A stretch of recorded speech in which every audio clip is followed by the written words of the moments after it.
Hello everyone, welcome to crazy GK trick. SSC CGL के लिए हमारी मॉक टेस्ट की सीरीज चल रही है। इस मॉक टेस्ट की सीरीज में आज हम 11th मॉक टेस्ट को डिस्कस करने वाले हैं। 1 से लेकर 10 तक के मॉक टेस्ट अक्षर सर ने डिस्कस किए थे। यहाँ से अभी इस सीरीज में आगे बढ़ाने वाला हूँ। ये सभी मॉक टेस्ट एसएससी सीजीएल का जो पैटर्न है उसके आधार पर बनाए जा रहे हैं। जो भी चेंजेस हमको देखने को मिल रहे हैं एग्जाम पैटर्न में, जो नए डोमेन से क्वेश्चन आ रहा है वहाँ पर हम फोकस कर रहे हैं। जिस तरह से कॉन्सेप्चुअल क्वेश्चन बढ़ते जा रहे हैं, इन पर भी फोकस किया जा रहा है। जब भी आप मॉक टेस्ट लगाते हैं तो आपको पता चलता है कि किस तरह से आप एग्जाम में गलती करते हैं, क्या आपके वीक एरियाज़ हैं और कहाँ पर आपको ध्यान देना है। तो ये मॉक टेस्ट आपकी प्रिपरेशन का बहुत ही इंपॉर्टेंट पार्ट है। ये बताते हैं कि किस एरिया को आपको सबसे ज़्यादा रिवाइज करना है, कहाँ पर आपको ध्यान देना है। तो आइए टाइम वेस्ट नहीं करते हैं और डिस्कस करते हैं पहला क्वेश्चन। पहला क्वेश्चन है, निम्नलिखित में से कौन सी नदी केरल राज्य से नहीं बहती है? Which of the following rivers does not flow in Kerala state? Option A Pennar, option B Bharathapuzha, option C Pamba, option D Periyar.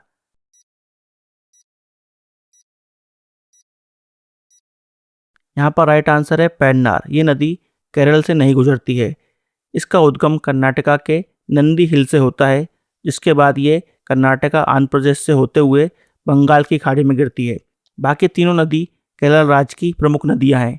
Kerala राज्य की सबसे बड़ी नदी है पेरियार नदी। इस पॉइंट को नोट करिएगा। आइए देखते हैं नेक्स्ट क्वेश्चन। सेकंड क्वेश्चन है, प्रधानमंत्री नरेंद्र मोदी ने पंजाब के आदमपुर हवाई अड्डे का नाम बदलकर किस महापुरुष के नाम पर रखने की घोषणा की है?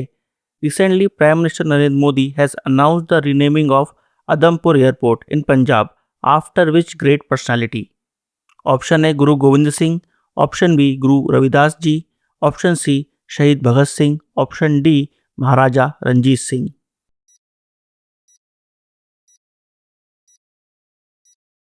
यहाँ पर राइट आंसर है बी श्री गुरु रविदास जी।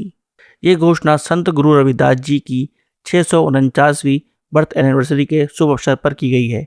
तो आदमपुर एयरपोर्ट का नाम अब बदलकर श्री गुरु रविदास जी एयरपोर्ट कर दिया जाएगा। आइए देखते हैं नेक्स्ट क्वेश्चन। डैश गुप्त वंश के संबंध थे। इन्होंने पश्चिमी भारत में एक स्वतंत्र राज्य की स्थापना की। ध्रुवसेन द्वितीय इस राज्य का सबसे महत्वपूर्ण शासक था। The Dash were tributary chiefs of Gupta dynasty. They established an independent kingdom in western India. Dhruv II was the most important ruler of this kingdom. A. Mokri, B. Gujra Pratihar, C. Pushyabhuti, D. Mehtak.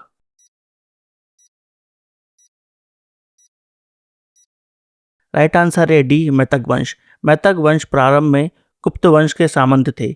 गुप्त साम्राज्य के पतन के बाद उन्होंने वल्लभी, जो वर्तमान में गुजरात में है, वहां पर अपनी राजधानी बनाई और पश्चिम भारत में एक स्वतंत्र राज्य स्थापित किया। इस वंश के संस्थापक थे भाटका।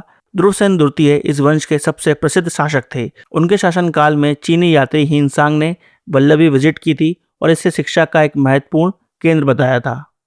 नेक्स्ट क्वेश्चन है, निम्नलिखित में से कौन स्वतः जिलों या क्षेत्रों के प्रशासन से संबंधित किसी भी विषय की जांच और रिपोर्ट देने के लिए आयोग नियुक्त कर सकता है? Which of the following can appoint a commission to examine and report on any matter relating to the administration of the autonomous districts or regions? राज्य की विधानसभा, राज्यपाल, भारत के राष्ट्रपति, भारत की संसद।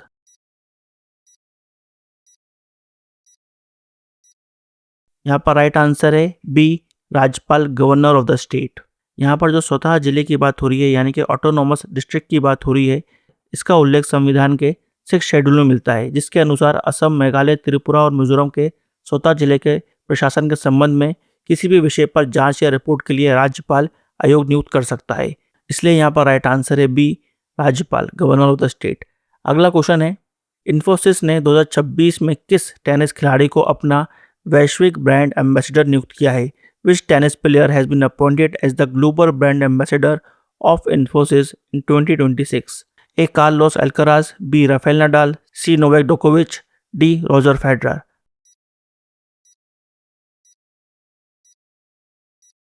यहाँ पर राइट आंसर है ए कार्लोस एल्कराज। इन्फोसिस ने कार्लोस एल्कराज को अपना नया ब्रांड एम्बेसडर नियुक्त किया है। ये एक मल्टी ईयर पार्टनरशिप होने वाली है। इस पार्टनरशिप की यूनिक बात यह है कि इन्फोसिस और कार्लोस एल्कराज फाउंडेशन मिलकर समाज में बदलाव के लिए टेक्नोलॉजी बेस्ड सोशल इम्पैक्ट परियोजना यानी कि प्रोजेक्ट्स भी शुरू करेंगे।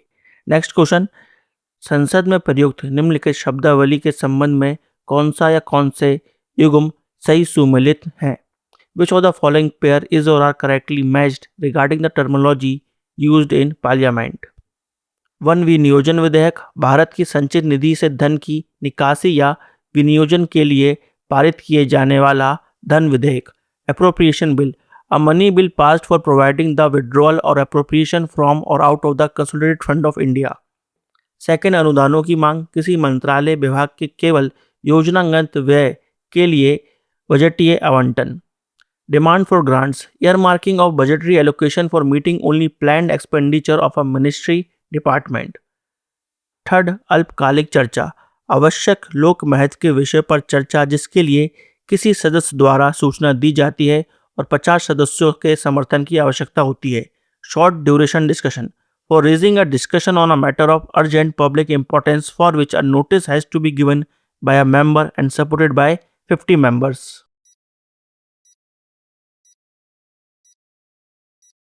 यहाँ पर राइट आंसर है सी, 1 ओनली, यानी कि सिर्फ पहला स्टेटमेंट सही है, बाकी दोनों स्टेटमेंट गलत हैं। डिमांड फॉर ग्रांट्स किसी मंत्रालय या विभाग के संपूर्ण व्यय यानी कि टोटल एक्सपेंडिचर से संबंधित होता है, ना कि प्लान्ड एक्सपेंडिचर से। यहाँ पर यह पॉइंट गलत है। और शॉर्ट ड्यूरेशन डिस्कशन के लिए 50 सदस्यों के समर्थन की आवश्यकता नहीं होती है, इसलिए तीसरा स्टेटमेंट भी गलत है। एप्रोप्रिएशन बिल एक मनी बिल होता है जिससे आप कंसोलिडेटेड फंड ऑफ इंडिया से धन निकाल सकते हैं। ये पॉइंट एकदम सही है। Right answer statement 1।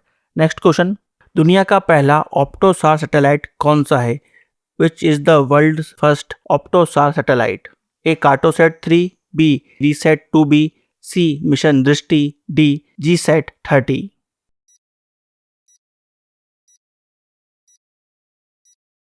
Right answer है सी, मिशन दृष्टि। दुनिया का पहला ऑप्टोसार सैटेलाइट है जिसे बेंगलुरु स्थित स्टार्टअप गैलेक्सी आई ने विकसित किया है। इसको लॉन्च किया गया था 3 मई 2026 को स्पेस एक्स के फैल्कन 9 रॉकेट से, जिसको अमेरिका के कैलिफोर्निया से लॉन्च किया गया। OptoSAR basically optical plus synthetic aperture radar होता है।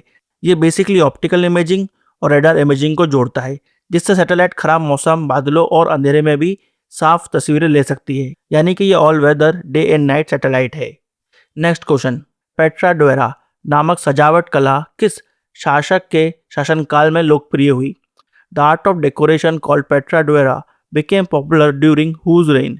ए Akbar, B Jahangir, C Sher Shah Suri, D Shahjahan.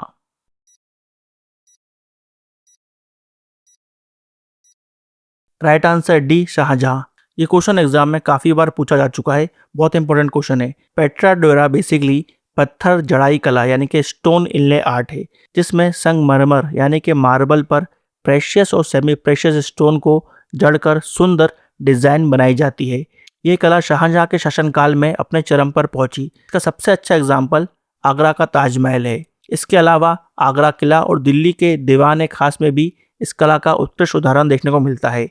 आगे बढ़ने से पहले एक इम्पॉर्टेंट इन्फॉर्मेशन, अगर आपको ये मॉक टेस्ट यूज़फुल लग रहे हैं तो यहाँ पर फ्रेंड्स एग्ज़ाम से पहले आपको हर सब्जेक्ट का मॉक टेस्ट लगाना चाहिए, क्योंकि मॉक टेस्ट में ही आपको पता चलता है कि आपके वीक एरियाज़ क्या हैं, किस तरह से आपको क्वेश्चन को हैंडल करना है, कौन से क्वेश्चन को अटैम्प्ट करना है, कौन से क्वेश्चन को स्किप करना है। रोज़ एक मॉक टेस्ट लगाने की आदत जरूर डालें।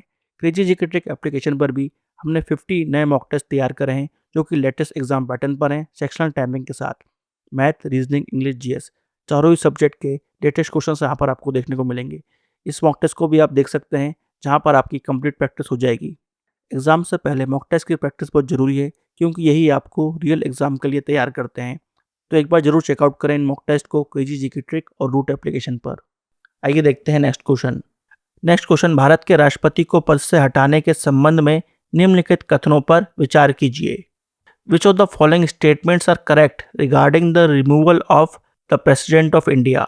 पहला स्टेटमेंट, महाभियोग की प्रक्रिया संसद के किसी भी सदन में प्रारंभ की जा सकती है। The impeachment process can be initiated in either house of the parliament. Second, महाभियोग के आरोप उस सदन के 1/3 सदस्यों द्वारा हस्ताक्षरित होने चाहिए जहां से प्रक्रिया प्रारंभ की जाती है। The impeachment charges must be signed by 1/3 of the members of the house in which the process is initiated. तीसरा स्टेटमेंट, महाभियोग की प्रक्रिया में राष्ट्रपति को 30 दिन का नोटिस दिया जाना आवश्यक है। In the impeachment process, a 30 days notice should be given to the president. Fourth statement, महाभियोग का प्रस्ताव उस सदन की कुल सदस्य संख्या के 2/3 बहुमत से पारित होना चाहिए. The impeachment resolution is passed by a majority of 2/3 of the total membership of that house.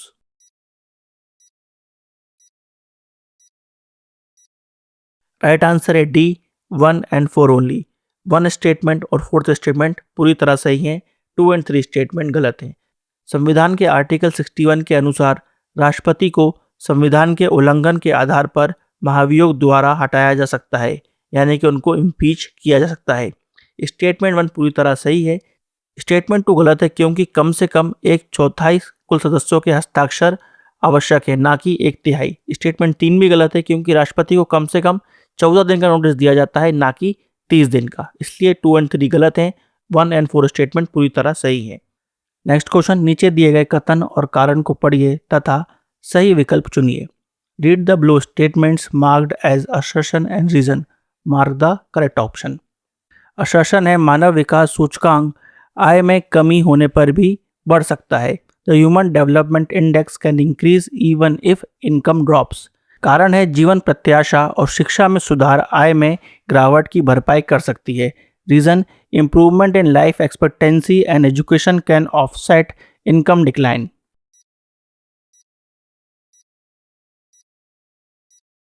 आइए असर्शन और रीजन देख लेते हैं.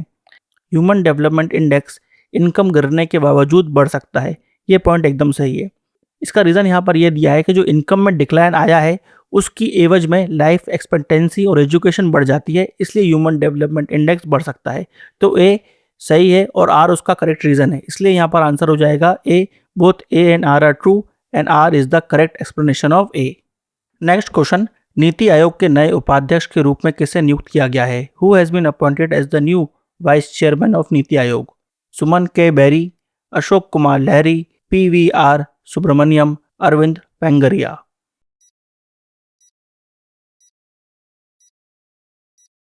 हाल ही में अशोक कुमार लहरी को नीति आयोग का नया उपाध्यक्ष नियुक्त किया गया है, तो राइट आंसर हो जाएगा बी, अशोक कुमार लहरी. अशोक कुमार लहरी यहाँ पर सुमन के बेरी की जगह लेंगे. अशोक कुमार लहरी एक सीनियर इकोनॉमिस्ट हैं. इससे पहले वो चीफ इकोनॉमिक एडवाइजर रह चुके हैं. साथ में वो 15th फाइनेंस कमीशन के सदस्य भी हैं. नीति आयोग के उपाध्यक्ष की नियुक्ति प्रधानमंत्री करते हैं और उन्हें कैबिनेट मंत्री का रैंक मिलता है. नेक्स्ट क्वेश्चन, पेंटागोनियन मरुस्थल के संबंध में निम्नलिखित कथनों पर विचार कीजिए. Consider the following statements regarding the Patagonian desert. 1. Patagonian मरुस्थल एक शीत मरुस्थल है. The Patagonian desert is a cold desert. 2. ये एंडीज पर्वत के पूर्व में स्थित है. It lies to the east of Andes mountain.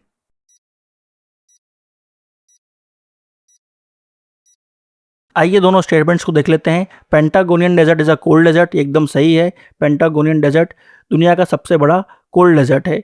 और सेकंड स्टेटमेंट भी सही है क्योंकि ये एंडीज माउंटेन के ईस्ट में है, यानी कि पूर्व में है. तो यहाँ पर दोनों ही स्टेटमेंट सही है. Right answer C, both 1 and 2. Next question, हाल ही में किस राज्य ने भारत की पहली समर्पित आर्टिफिशियल इंटेलिजेंस मिनिस्ट्री स्थापित की है? Which state has recently established India's first dedicated artificial intelligence ministry? Karnataka, Kerala, Telangana, Tamil Nadu.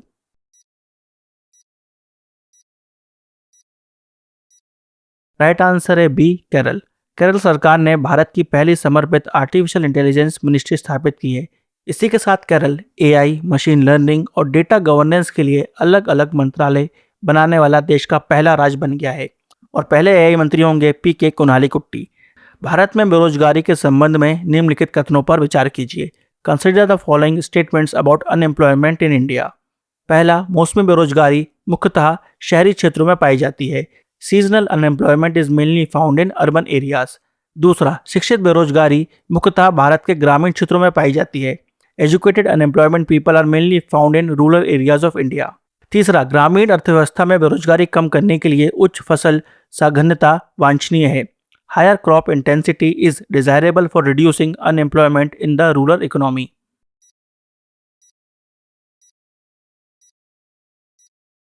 आइए तीनों स्टेटमेंट को देख लेते हैं. पहला स्टेटमेंट गलत है. सीजनल अनएम्प्लॉयमेंट मुख्यतः ग्रामीण क्षेत्रों में देखने को मिलता है. जिस एरिया में कृषि हो रही होती है वहां पर ये देखने को मिलता है.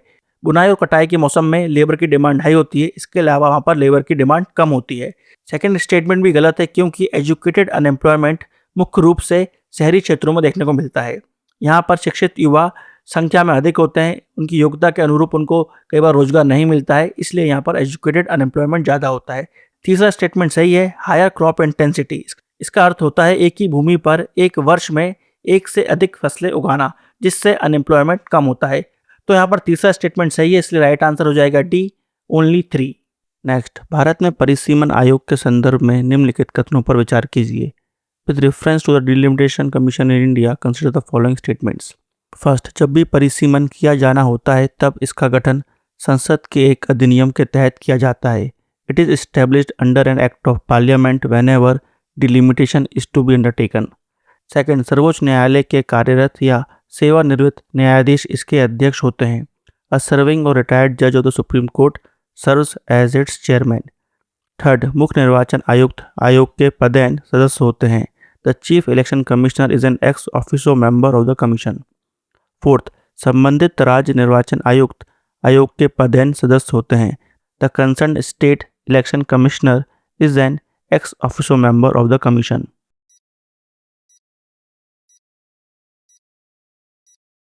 यहाँ पर चारों ही स्टेटमेंट सही हैं, तो राइट आंसर हो जाएगा डी, 1, 2, 3 एंड 4।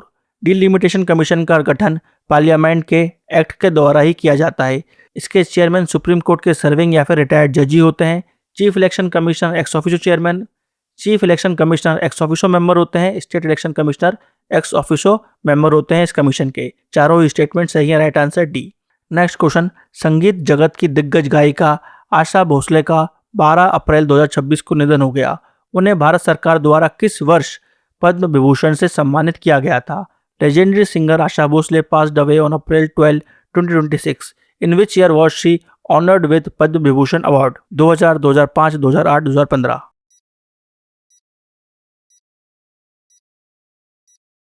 यहाँ पर राइट आंसर है सी, 2008। आशा भोसले जी का 92 वर्ष की आयु में निधन हो गया। उनका जन्म 8 सितंबर 1933 में हुआ था। उन्होंने 20 से अधिक भाषाओं में 12,000 से अधिक गीत गाए। भारत सरकार द्वारा उनको 2008 में पद्म विभूषण से सम्मानित किया गया था, जो कि भारत का दूसरा सर्वोच्च नागरिक सम्मान है। वर्ष 2000 में उनको दादा साहब फाल्के अवार्ड दिया गया था और 2011 में गिनीज वर्ल्ड रिकॉर्ड उन्होंने अपने नाम किया था। नेक्स्ट क्वेश्चन, निम्नलिखित में से किन दो राशियों के आयाम समान है? Which of the following two quantities have the same dimensions?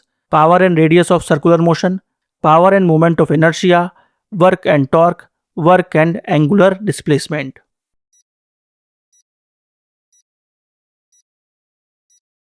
तो इस क्वेश्चन को हम बेसिकली फॉर्मूले से सॉल्व कर सकते हैं। जिन भी तो क्वांटिटी के फॉर्मूले सिमिलर होंगे उनके डायमेंशन भी सेम होंगे। ऑप्शन ए में पावर और रेडियस है, इनके फॉर्मूले बहुत अलग है। पावर और मूवमेंट ऑफ इनर्शिया की बात करें तो पावर होती है work done upon time, movement of inertia होता है मास इनटू रेडियस। फिर से फॉर्मूले अलग हो गए तो ये भी नहीं होगा। वर्क एंड टॉर्क की बात करें तो वर्क होता है फोर्स इनटू डिस्प्लेसमेंट और टॉर्क होता है फोर्स इनटू परपेंडिकुलर डिस्टेंस। ये दोनों फॉर्मूले सिमिलर हैं, इसलिए राइट आंसर होगा यहाँ पर सी, वर्क एंड टॉर्क। इन दोनों के डायमेंशन होते हैं m, L2, T-2। यहाँ पर एक पॉइंट नोट करिएगा कि वर्क एक स्केलर क्वांटिटी है जबकि टॉर्क एक वेक्टर क्वांटिटी है। वेक्टर क्वांटिटी वो होती है जिसके अंदर डायरेक्शन भी देखा जाता है, तो टॉर्क क्या है? Vector quantity. वर्क है स्केलर क्वांटिटी। नेक्स्ट, दुनिया का पहला फ्लोटिंग आर्टिफिशियल आइलैंड किस देश द्वारा बनाया जा रहा है? Which country will build the world's first floating artificial island? Japan, South Korea, USA, China.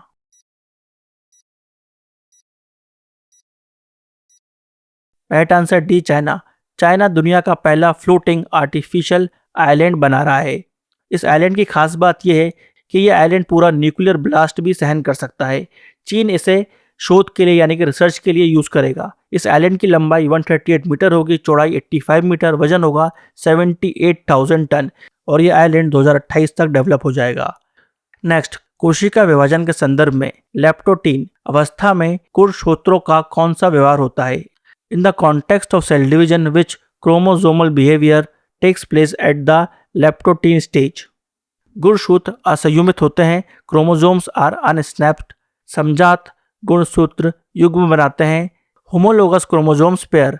Synapses पूर्ण होता है, सिनेप्सिस इज कंप्लीट। गुणसूत्र संघनित होना प्रारंभ होते हैं। chromosomes begin to condense?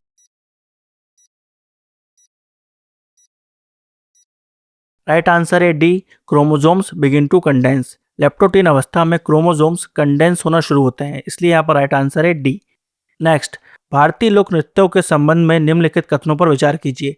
Consider the following statements regarding Indian folk dances. पहला, राउट नाच झारखंड राज्य से संबंधित एक पारंपरिक लोक नृत्य है। Raut Nacha is a traditional folk dance associated with the state of Jharkhand. Nati Himachal Pradesh का एक प्रमुख लोक नृत्य है। Nati is a prominent folk dance of Himachal प्रदेश।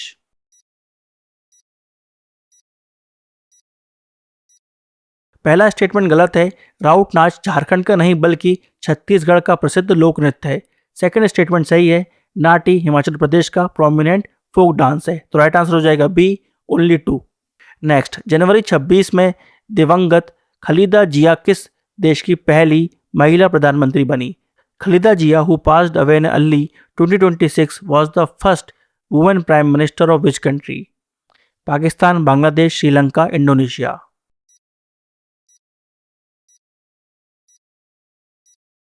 खलीदा जिया बांग्लादेश की पहली महिला प्रधानमंत्री थी। राइट आंसर हो जाएगा बी, बांग्लादेश। पाकिस्तान की पहली महिला प्रधानमंत्री थी बेनजीर भुट्टो। श्रीलंका की श्रीमारो बेंद्र नायके विश्व की पहली महिला प्रधानमंत्री थी और भारत में इंदिरा गांधी भारत की पहली महिला प्रधानमंत्री बनी। नेक्स्ट, तमिलनाडु का तट दक्षिण पश्चिम मानसून के दौरान अपेक्षाकृत सूक्ष्म क्यों रहता है? Why does the Tamil Nadu coast remain dry during the south west monsoon?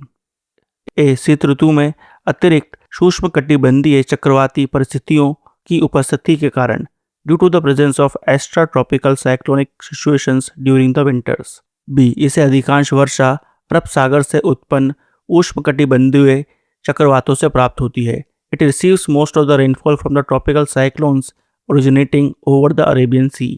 C, ये दक्षिण पश्चिम मानसून की बंगाल की खाड़ी की शाखा के समानांतर स्थित है। It is situated parallel to the Bay of Bengal branch of south west monsoon. D, शीत ऋतु में अंतर उष्णकटिबंधीय अभिसरण क्षेत्र मकर रेखा के दक्षिण स्थित होता है। The intertropical convergence zone is located below the Tropic of Capricorn during the winter.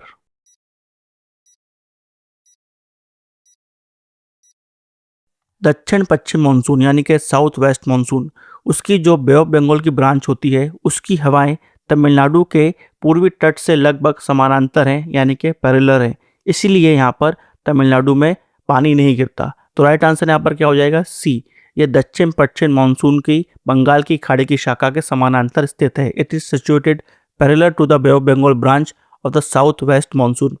Tamil Nadu में अधिकांश जो वर्षा होती है वो उत्तर पूर्व मानसून यानी कि नॉर्थ ईस्ट मानसून से होती है, जो कि अक्टूबर से दिसंबर के बीच हमको देखने को मिलती है। इस दौरान बंगाल की खाड़ी में बनने वाले उष्णकटिबंधीय चक्रवात और लौटती मानसून की हवाएं इस राज्य में अच्छी वर्षा करती हैं। नेक्स्ट, राग सरिता किस भारतीय गायक द्वारा लिखी गई? विच इंडियन सिंगर रोट राग सरिता? चिंतामण रघुनाथ व्यास, बाला साहब पुंछवाले, कुमार गंधर्व, केसरबाई केरकर।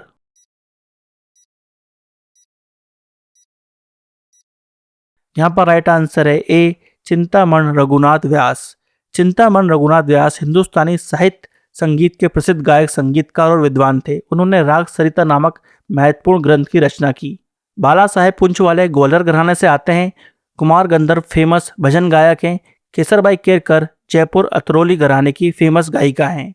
नेक्स्ट, WWF मछली पुरस्कार 2026 से किसे सम्मानित किया गया है? Who has been awarded the WWF Machli national award 2026? Sunita Narain, Anita Choudhary, Kiran Mazumdar, Medha Patkar.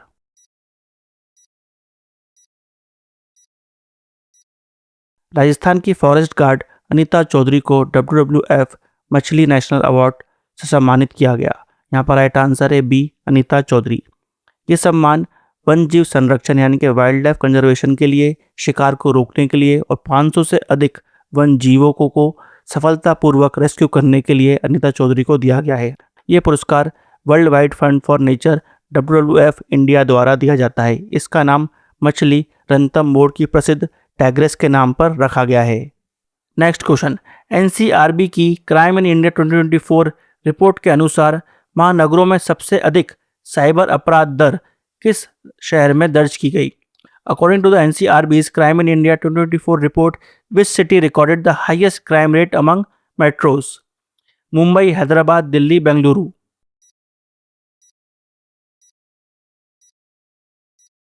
NCRB की क्राइम इन इंडिया 2024 रिपोर्ट के अनुसार बेंगलुरु महानगरों में साइबर अपराध मामलों में टॉप पर रहा। 2024 में कुल 17,561 केस यहाँ पर दर्ज हुए, इसलिए यहाँ पर राइट आंसर है डी, बेंगलुरु।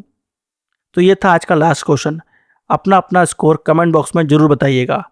आई होप आपको आज के ये क्वेश्चंस इंटरेस्टिंग लगे होंगे और पता चला होगा कि किस तरह से SSC आपसे क्वेश्चन पूछ सकता है।